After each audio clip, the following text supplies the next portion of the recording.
News కవిత పాత్రతో కేసీఆర్ కుటుంబం కొత్త నాటకానికి తెరతీసిందని టీపీసీసీ చీఫ్ మహేష్ కుమార్ గౌడ్ ఆరోపించారు.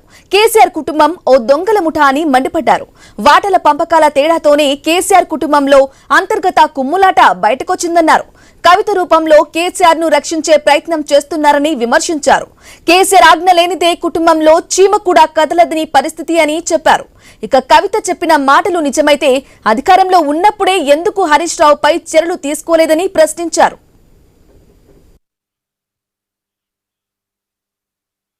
కేసీఆర్ తో పాటు వారి కుటుంబం అంతా కూడా ఒక పెద్ద దొంగల ముఠ.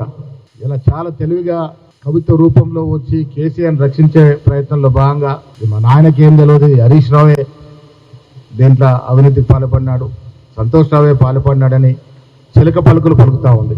కవిత గారు ఇచ్చిన మాటలకి ప్రజలు తెలుసుకోవాల్సింది ఆనాడు రాష్ట్ర ముఖ్యమంత్రి కేసీఆర్ గారు. కేసీఆర్ గారి యొక్క ఆజ్ఞ లేనిదే చీమ కూడా కదలలేని పరిస్థితి. మరి కవిత మాటలు నిజమైతే హరీష్ రావు గారే అవినీతికి పాల్పడి ఉంటే ఆనాడు హరీష్ రావు ఇరిగేషన్ మంత్రిగా ఉంటే ముఖ్యమంత్రిగా కేసీఆర్ గారు ఉన్నారు. ఇవాళ కవిత చెప్పిన మాటలు నిజమైతే మరి హరీష్ రావు గారిని హరీష్ రావు గారిని చర్యలు ఎందుకు తీసుకోలే ఆ రోజు ముఖ్యమంత్రి గారు? మరి ఈ కవిత గారు ఆ రోజు ఈ అంశాన్ని ఎందుకు లేవనెత్తలేదు?